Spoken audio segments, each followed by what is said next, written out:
Okay. Mga kapobre, magandang hapon. Dito ulit tayo sa ating computer corner. Dito lahat yung ating computer. Naka-sit up. Yan, nandyan sa misa. Yung mga ginagamit ko. Ngayon, ang content natin ngayon, papakita ko sa inyo, share ko, ang isang hard disk na may boot sector na bad sector. Bali yung boot record niya sa sector niya may problema. Yung nagkaroon na ng bad sector, mayroon tayong mga low level format utilities. Pwede siyang i-move pero pag more than 10, 20, 30, mahirap na yun.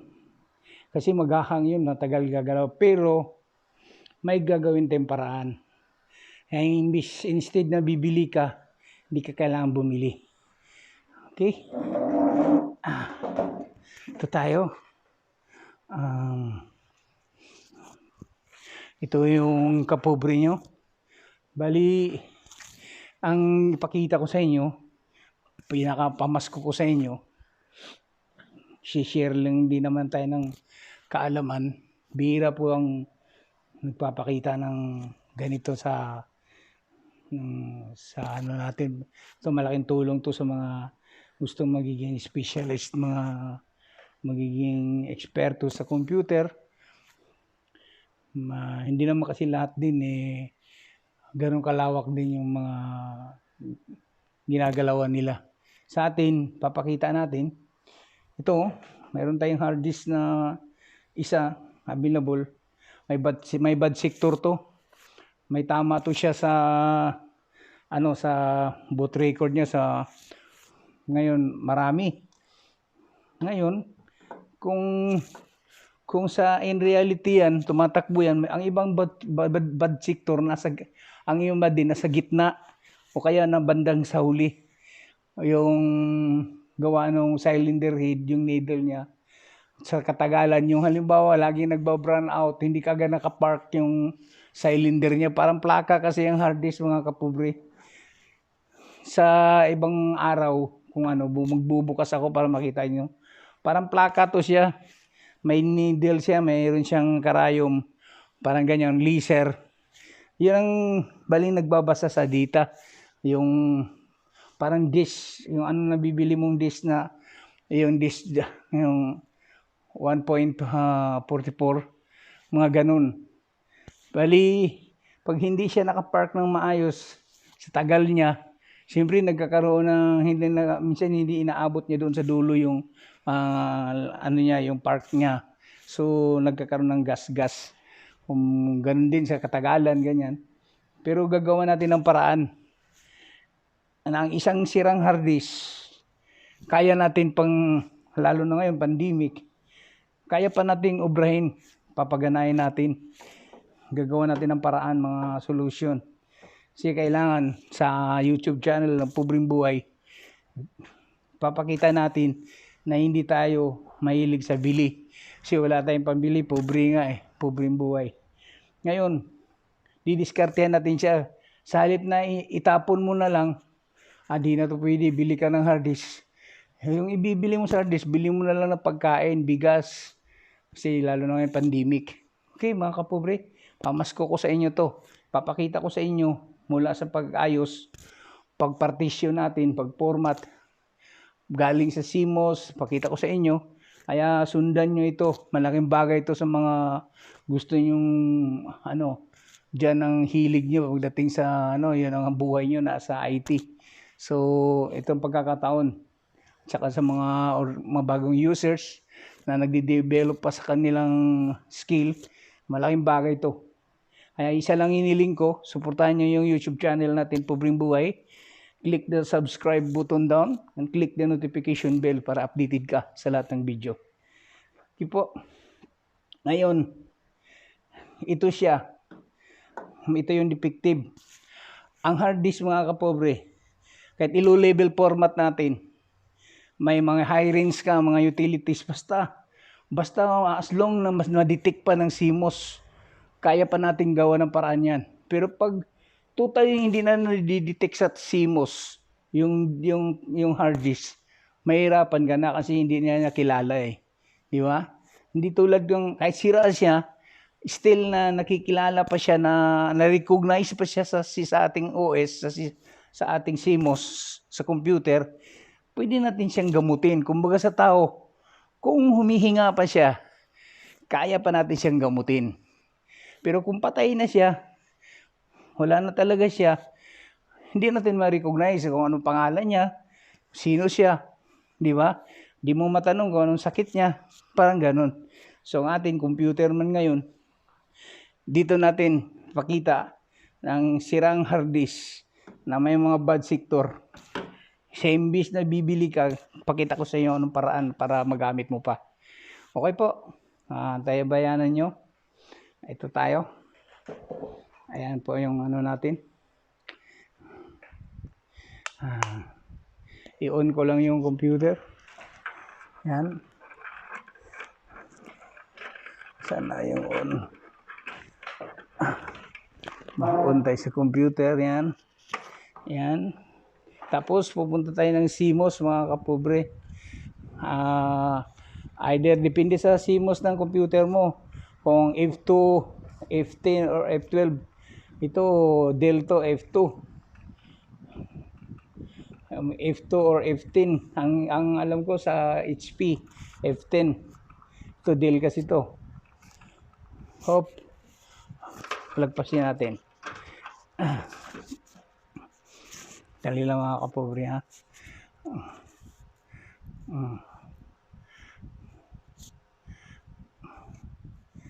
On natin. Pupunta tayo sa CMOS mga kapobre. Okay.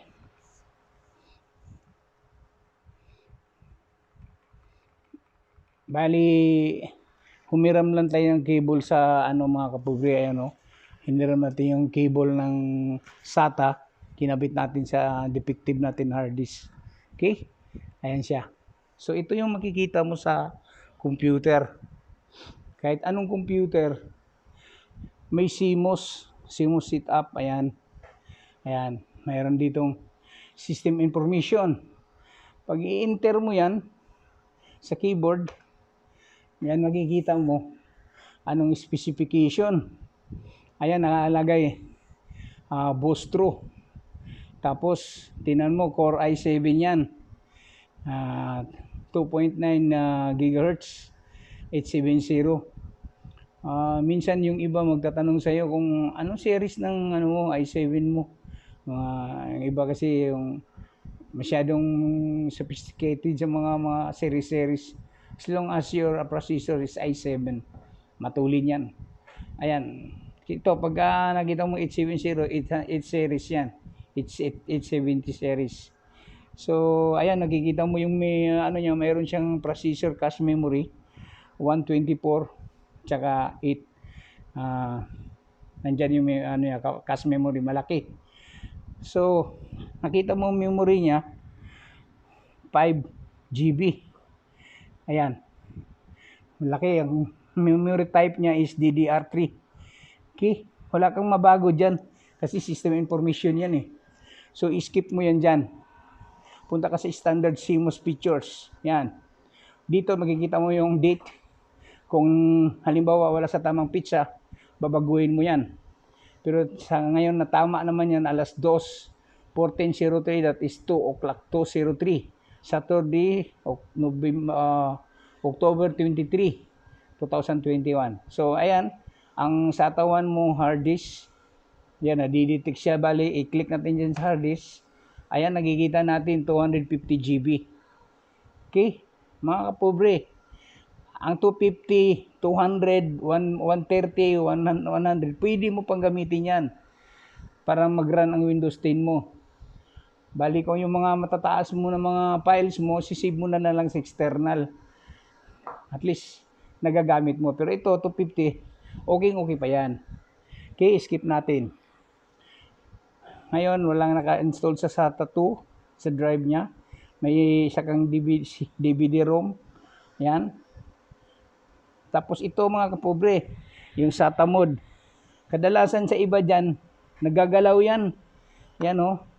Nilalagay dyan ETA o read. Yun yung read, yung kadalasan ginagamit sa server. Ayan. Huwag mo ilagay yan dyan. Magko-conflict yan, babagal yan. Hindi itatakbo ng maayos yan. So, bonus yan. EHCI dapat ang seleksyon dyan ha. EHCI. Tandaan nyo yan. Huwag mong ilagay na ATA o read. Ayan. Ngayon, ayan. Sa hold on, all but keyword, ganyan, wala problema yan dyan. Tapos to, advanced BIOS setup. Ayan. Quick boot, wala kang galawin dyan, okay yan. Boot device configuration.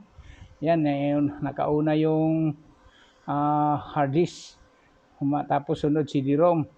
Tapos try other device. Alam mo dito, minsan, pag walang option ang keyboard mo na boot sequence, press boot, yung para pumili ka, boot selection sequence, kailangan dito sa C pa lang, ilagay mo na yung, yung external drive mo para yun ang mauna niyang ma-detect. Pero mostly, mayroon yan. Kaya wala ka dapat intindihin dyan. Okay? Advanced setup. Wala kang galawin dyan. Integrated peripherals. Yan, mga USB nakasupport. Function. Pag naka-disable dyan, hindi gagana yung mga USB mo dyan. So, at least lang yan. Halimbawa, may nagbago na mga bata na kalikot niya, i-load defaults mo lang, pabalik yan sa normal. Yan o, load default. Ngayon, gusto mo maglagay ng password dito, supervisor password, para bukod sa Windows, walang makapagbukas ng CMOS mo, pwede ka maglagay ng password dyan. Okay? Ngayon, save natin. Pag save na natin, press natin yung option na yes, okay. Save and exit. Okay? Ngayon, press natin yung boot sequence niya. Makapamili tayo kung alin ang unahin na ayan o, F12 boot option. Ayan o, preparing, pipiliin natin ang boot option. Mayroon siya, ayan. So, dahil magpo-format tayo at ayusin natin yung hard disk, gumagawa pa tayo ng 0 from 0 pa to, wala pang OS. Pupunta ka dito, itong USB ko is Toshiba trans memory. Okay? Yan ang piliin mo mga kapobre. Kasi yan ang USB ko, nandyan yung OS ko. So, enter mo yan. Yan. Magbo-boot siya dyan. Press indicate to boot from USB. Ayan, nagbo-booting siya. Ayan. Kuha nyo ba? Sundan nyo lang ha. Pwede nyo naman to fast forward, rewind, na medyo adjust, ganyan. Pag naka-upload sa, pag i-upload ko to sa Pobreng Buhay, sa ating YouTube channel. Siya lang naman ang hiling ko. Suportahan naman nyo yung ating YouTube channel, Pobreng Buhay. Para din naman sa inyo yan, yung aking mga tinuturo, sinishare. Bihira po yan. Samantala, nung panahon namin, nag-aaral kami. Wala po kaming guide, wala lahat. Sariling analysis mo. Kaya ngayon, swerte na yung mga panahon ngayon. May magkusang loob, gaya nitong channel ko. Yan, pinakapamasko ko po sa lahat ng nag-subscribe ng Pobreng Buhay. Yung mga friends nyo na nag-aaral ng mga IT, gusto nila itong kurso na ito, dito pagigihin nyo para marating nyo rin po ang narating natin. Yung tatagal din kayo sa abroad, tapos na kami doon, kayo naman ang susunod. Okay, ayan, nakalagay language install, English, yan, nakalagay naman. Tapos US, next ka lang dyan. Yan, sabi niya, repair your computer. Hindi naman tayo magre-repair, so i-click mo lang yung install. Okay, yan.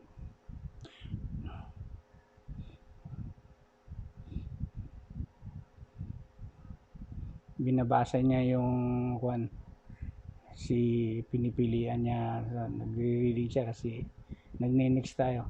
Ayan, enter the product key para doon sa ano natin, i-install natin. So, lagay natin.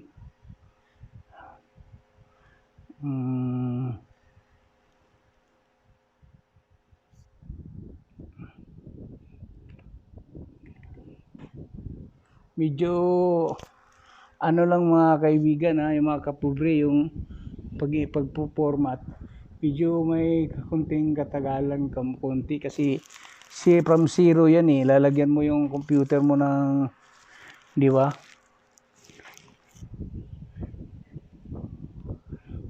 Medyo kunting pasensya kasi walang laman yan, ikaw ang maglalagay ng laman sa computer mo, di ba? Okay.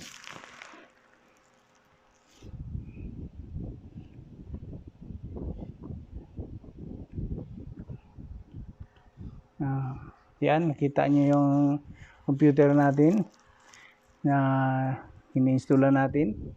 Yan.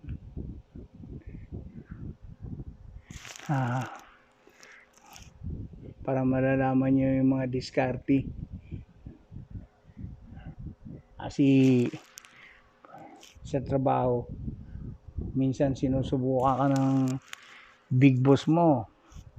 Kumbaga, kung puro tindahan lang ang alam mo, bili na to sir, palitan na to sir, wag. Kapanahunan namin noon, kahit power supply, nire-repair namin yan. Kasi graduate din ako ng electronics. Kaya yung mga monitor nung araw, yung malalaki, hinaano ko rin yun, tinitira ko. So next, click mo yung next. Yan.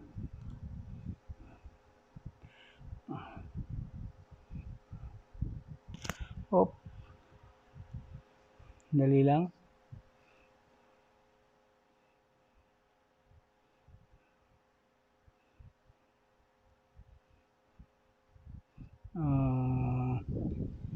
Ano ba yung na-type ko? NPR9 FW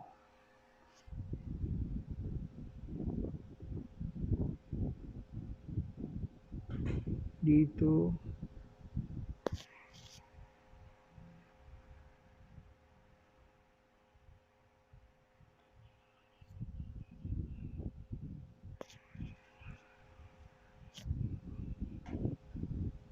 dali lang mga kapobre ha. Okay, click natin ng next. Op. Ayan mga kapobre. Dito naman tayo sa pangalawang option ng operating system niya.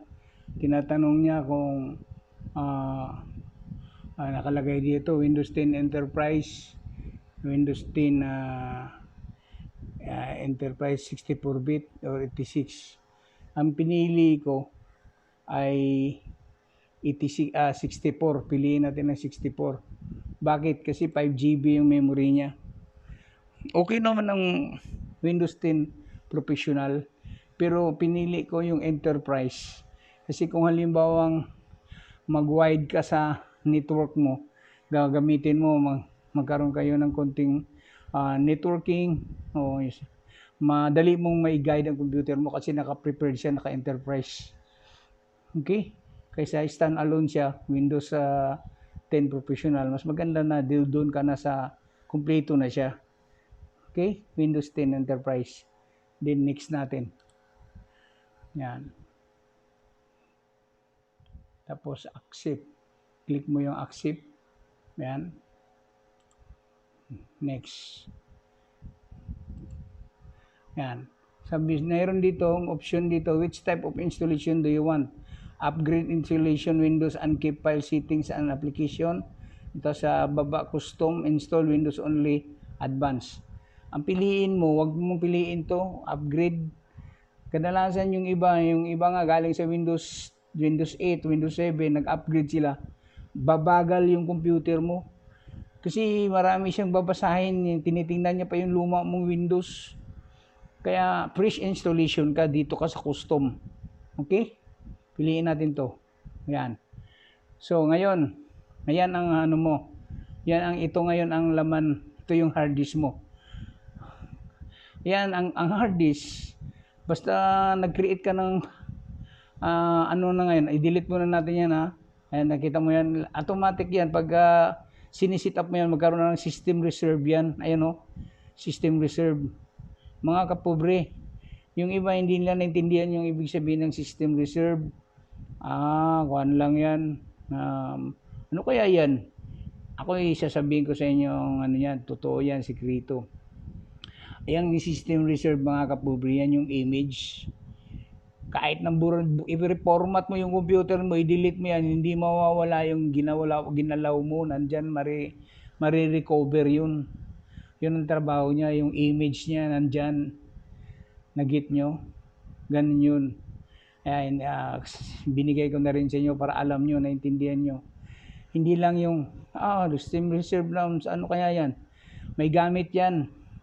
Lahat ng mga in-install mo, lahat ng ginalaw mo sa computer mo, ginawa mo, nakasave dito, naka-image yan. Kaya pag in case na masira yan, i-format mo ilang beses yan, mai-recovery yan, maibabalik yan.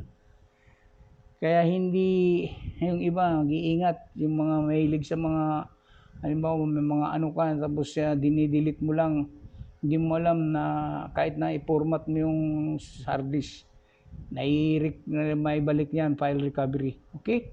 So ngayon, clear natin yan, delete. Yan. Ayan, i-delete natin yan. Okay. So ang hard disk mo, mayroon siyang 232. Pero sa totoong buhay, ang kanyang laman is 250. Yung capacity niya, di ba? Gawa nang mayroon tayong tinatawag na system reserve, kaya nagkaganyan. Ngayon nakalagay dito drive 0 allocation, unallocated pa lang ang space. Ngayon ang alam natin, ang itong sa boot sector niya, may mga bad sector na sa boot record, marami na. So magpartisyon tayo, ihiwalay natin yung sira para magagamit mo pa siya. Dahil pag hindi mo yan inalis, dumaan dyan ang system mo, magtataka ka, bakit ganyan, ang tagal niya bago mag-reading doon sa area na yon, tumapat siya sa, halimbawa, sa isang file, o kaya sa OS ng Windows, tataka ka, ang tagal, kasi tumama siya sa bad sector. May mga bad sector din nasa gitna, nasa dulo. Ngayon, kung ang bad sector nasa gitna, ihiwalay natin, huwag mong kukunin yung gitna. Kung ang bad sector na sa dulo, yun ang i-partition pa rin natin, i-separate natin siya para hindi mo siya makuha. So halimbawa ito, ang sa may parting boot sector niya, ang may mga bad sector doon sa ano niya. So mag-new tayo, mag-new. New. O ngayon. Ngayon ang gagawin natin diyan, kukuha tayo ng halimbawa ang mga bad sector naman nasa mga mataas na ang mga 100, 200 MB kaya ganyan. So ilagay natin, alisin mo, linisin mo, gawin natin 50 GB, alisin natin. Okay? Ayan o. 1, 2, 3 1, 2, 3 4, 5. Gawin natin 50. Ayan ha, sundan niya ako mga kapobre ha. Yan. I-apply natin yan. Sabi niya, to ensure that Windows features work correctly without might create additional, okay lang dyan. Kita mo, nakaka-create na tayo. Huwag mo intindihin, binawasan niya. Automatic nagkakaroon dyan ng system reserve. So ayan, 48. Ngayon may natira ka pa dito, 180. Ngayon pwede mo dito mo ngayon ilagay yung OS mo, yung operating system mo. Itong 48, siniparit lang natin yung sira. Nakuha nyo? Yung hard disk na may tama, dito natin nilagay. Bali, inis-estimate lang natin siya sa 50 GB. nandun na siya sa loob. Hindi na siya lumagpas ng 50 GB. Okay? Kung halimbawa ang hard disk mo is 500 GB, tapos may bad sector sa umpisa, so i-partition mo kaagad, 100 kaagad ang ikat mo. So meron ka pang 400. Pwede mo pa i-partition yung dalawa, 200, 200. Ang 200 na isa sa operating system mo, ang 200 para sa files mo. In case na magkaroon ng problema ng Windows mo, ma-recover mo yung files na importante sa'yo. So ito, unallocated, 184 yan. Ang kukunin nating OS mo is 150. Ang natira, yun yung dyan mo isisave yung file mo. Ang iba kung doon mayroon ka ng yung tawag nito external USB, doon may isisave. Ang importante, gumagana, nagagamit mo yung computer mo, pwede mo siya installan ng Windows, mga sa mo, importante sa chatting mo sa mga kapatid mo, pinsan mo, nasa ibang bansa, magagamit mo pa rin siya. Okay? So, 184. Pwede natin siya lahat dito na. Pero kung gusto mo magkaroon ng additional, doon mo siya ilagay ang file mo, pwede rin. Gawin mo siyang 150. So, para hindi na dumami yung drive, isahin na lang natin, 184. Okay? New. Pero punta ka dito sa new. Wala. Sandali lang. Dito. Baba natin yan. 184. New. Ayan, automatic. Bumaba siya. Apply. Okay? So, nasa partition 3. Ang sira natin na may mga bad sector, nasa partition 2. Nandito tayo yung matino. Tinanggal lang natin siya. Kumbaga, ginlaguan lang natin siya ng parang cabinet. Hanggang dyan lang ang sira. Dito tayo. So, still magagamit mo pa siya, di ba? Tama sinabi ko na kahit may bad sector, depende kung sa gitna naman ng doon mo sa gitna, alisin mo siya doon. Ihiwalay mo para hindi mo na siya kailangang gamitin. So, ayan. So, hindi ka dito dapat maglagay ng OS. Dito ka sa 184. So, click mo tong format. Yan. So, nahi-separate na natin yung may bad sector. Nagit nyo? Ito ngayon ang gagamitin mo. Yung may wala na siyang bad sector. Okay? Format. Sabi partition, certain important files. Click OK lang.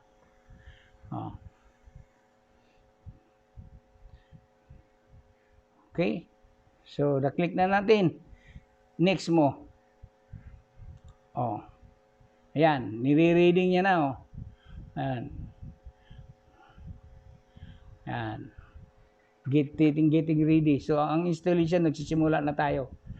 Kasi kung ang hard disk mo may sira, pinilit mo, dito pa lang, diyan pa lang, mga kapobre, makakaproblema ka, matagal, hindi na mag-move dyan. Ganun katindi. Pag ito, pinilit mo, ganyan-ganyan, hindi na yan gagalaw dyan. Ang tagal bago mag 3%, 5%, mahirapan ka. So, ayan, nakita niyo, mabilis. Di ba? Ayan, 8%. Ayan na siya, 8%. Hanggang dito yan. Hanggang 100 yan, pababa siya. Yan, tabayanan mo lang. Yan. Yan mga kapobre. Okay? Nakita niyo yan. So, ibig sabihin, yung ating pagtanggal sa bad sector, hindi nasama doon sa good sector. So, ayan, nakita mo, mabilis siya. Yung isang drive na yon, hindi mo na kailangan i-format yun. Hayaan mo na siya. So, ang drive mo, yun yung ang operating system mo na doon sa 183. So, nakakatipid ka. Still, nagagamit mo yung hard drive mo. Kaysa bibili ka rin naman, ganun din naman pag nagtagal, masisira. Di ba? Ang kagandahan doon, kaya mong gawa ng paraan na makakatipid ka, maayos mo pa rin. Ganun ang motto ko. Hanggang kayang gumawa ng paraan, hindi ka dapat sumasandal sa bili ng bili. May mga may time na hanapan mo pa ng pwede pa, may mga paraan pa ba? Yan. Saka pag wala na talaga, yun, bibili tayo. Ganun yun. Okay? So, kaya tayo nakakuha ng 64-bit. Ginamit natin sa kanya kasi 5 GB siya.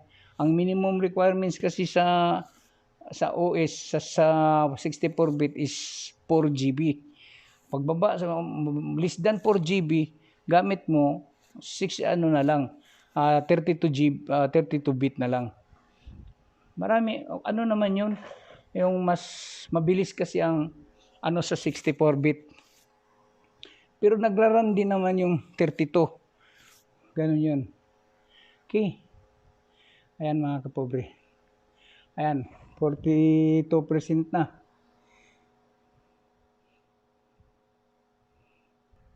Ayan, 62% na. Ayan mga kapobre. Di ba? Kakaiba dito sa YouTube channel ng Pobreng Buhay. Yung sira, nagagawan pa ng paraan. Defective na hard disk na may mga bad sector na nagagamit pa natin sa hindi ka nabibili, di ba? Ayan mga kapobre. 89% na, pag 90 yan, biglang ano yan, tutulin. Bababa agad yan. Installation pictures na siya, chichikin niya kaagad. Pagkatapos dyan, mag-check yan, chichikan niya lahat yan kung walang error. Kung may hindi pumasa dyan, magkaroon ng X. May problema yun. Yan. Tiyan mo yan, no? Yan. Tapos finishing application siya. Yan. Mag-ano niya, finishing up. Mag-ano siya, mag-restart siya. Ngayon, pag nag-restart siya, hindi mo na kailangan mag-press option, booting option, hindi na. Ayan na, oh, tingnan mo. Ayan na, chichik siya, oh. Chik. Dito na siya. Tapos dito, mag-restart yan siya. Yan ang makikita mo sa ito. Hindi lang pinakita natin na inayos natin yung may bad sector. Pati pag format, ganyan. O, ayan, nag-restart na siya ng 9 seconds. Pwede mo rin pindutin tong restart now. Pwede rin hintayin mo na. Ganun lang naman yan. O. Ito, ayan, mag-restart din. Okay? Ayan, nagbo-boot na yan computer kaya umitim, dumilim. Ayan. Yan, nagre-restart na yung computer. Kaya bayanan mo lang. Magbo-boot siya. Ayan, nagbo-booting na siya. Nasa installation process na tayo. Sinisit up niya na yan yung ano kailangan gamitin sa computer mo. Either or desktop, yan, or laptop. Ganun yun.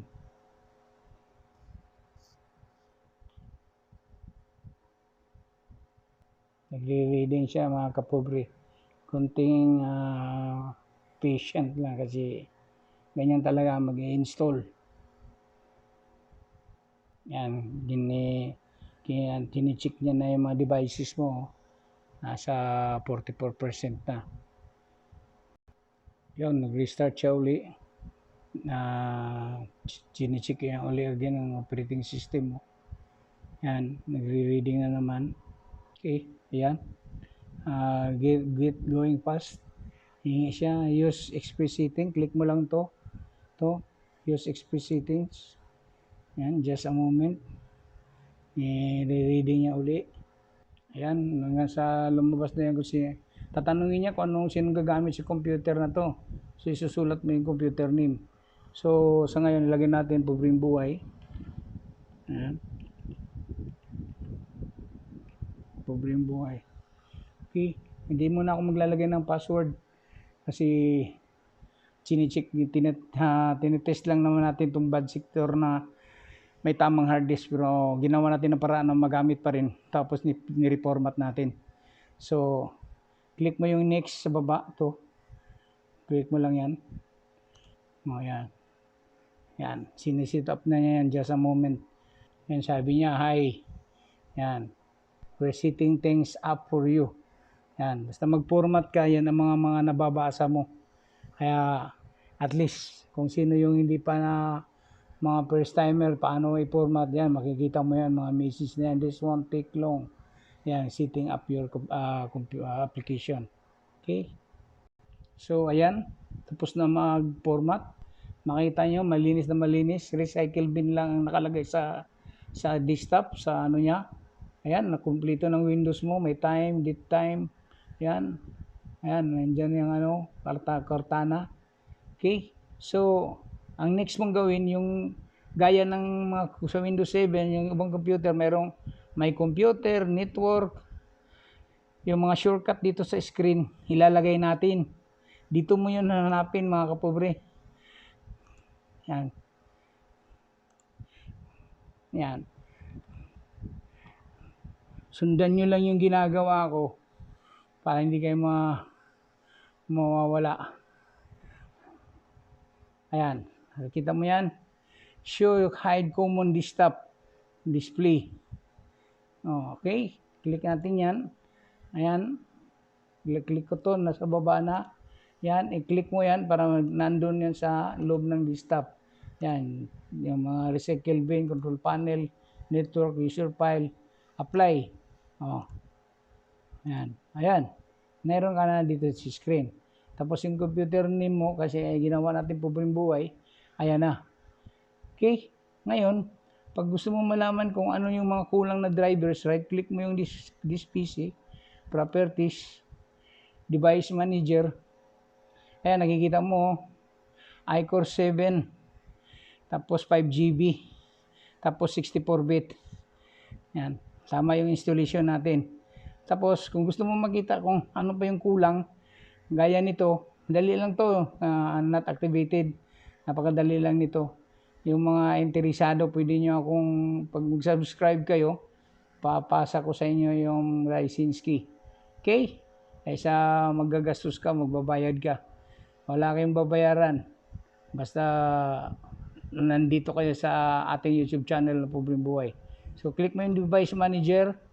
Yan. Ayun, isa lang yung hindi niya na-detect. Yung sa communication controller. Pero sa lahat, na-detect niya. Wala ka nang intindihin dyan. Okay? Magkakaroon ng dilaw yan pag hindi pa dapat na-install. Pero yan, completely, Okay? Halimbawa, kung pagdating naman sa mga driver, kung mayroon namang driver, compact driver zone na na-upload sa YouTube, mayroon ding depende sa gamit ng ano mo, kung anong ginagamit mong AC driver ba para ma-complete mo yung ano mo. Okay?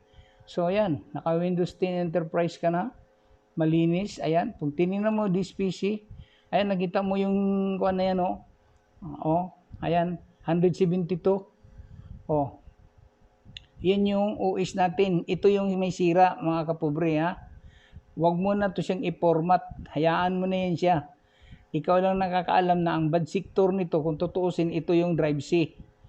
Pero dahil dito natin ilagay, kasi para matanggal natin yung sira, nandito lang yung may sira. Dito sa nilagay natin, na dito, ito yung 50 Yan, local disk. Ngayon, ito yung nilagyan natin ng OS. So, malaya na ngayon ng computer mo, gamit na gamit mo. Windows, Office, lahat ng ilagay mo dyan. Mag-check ka sa sa internet, mga browsing lang. Huwag mo na lagyan ng malalaking application ng sobra, yung mga AutoCAD, mga Office 2016, yung mga 2010 lang, ganyan. Pwede rin. Kasi para hindi babagal yung computer mo. Pero hindi to babagal kasi i7 naman to Pero sa akin, para hindi to iwasan mong lumiit ang niya, yung capacity niya. Yan. So, ang mangyari, kung mag-save ka ng file, saksak mo na lang external mo. Ito yung USB natin Saksak mo yung external USB mo or USB drive mo, doon mo isi-save. Pag samantala, pwede mo rin i-save dito. Gawa ka ng folder. Pag marami na, ilipat mo sa drive mo. So, wala kang binili. Still workable yung computer mo. Ayan Malinis na malinis yan. Walang hang, walang ano yan. Mabilis yan. Kita nyo? Nabuhay mo. Ang sira na hard disk yan. Ang sira, Ginawan mo ng paraan, may mga bad sector yan. Pag ang bad sector, tumapat ang system mo dyan o file, magtaka ka, ang tagal, parang naghang siya, hindi na siya halos gumagalaw. Sobra 2 oras, ang oras, depende sa ganahan siya, hanggang sa mag-move yung needle. So mainis ka, sino pa bang hindi mainis noon? Maantabaya, mong trabaho mo, maantala. Pero ngayon, napakabilis niyan. Pwede ka na mag-install dyan sa control panel, yung mga Office, yung Microsoft Office. Yan, yung mga ginagamit mo sa iyong computer. Okay? Hanggang sa sunod po natin na video, ayan, nakita nyo naman, hindi lamang sa pag pinakita natin ang sirang hard disk na may mga bad sector, inalis natin, pinartition natin, at ang yung good partition, yun ang ginawa nating OS. Then at the same time, ininstall natin siya ng operating system. Ayan. So ayun, workable na ang computer mo. Okay po. Sa lahat na hindi pa nakapag-subscribe sa ating YouTube channel, click the subscribe button down, yung kulay pula, nakasubscribe no word. Then yung notification bell, select all para updated ka sa lahat ng ating bagong vlogs. Okay po, hanggang sa sunod po. Ito ang YouTube channel, Pobreng Buhay. Pamasko ko po sa inyo yan. Para mayroon na kayong idea. At malaking bagay po yan. Okay, over now.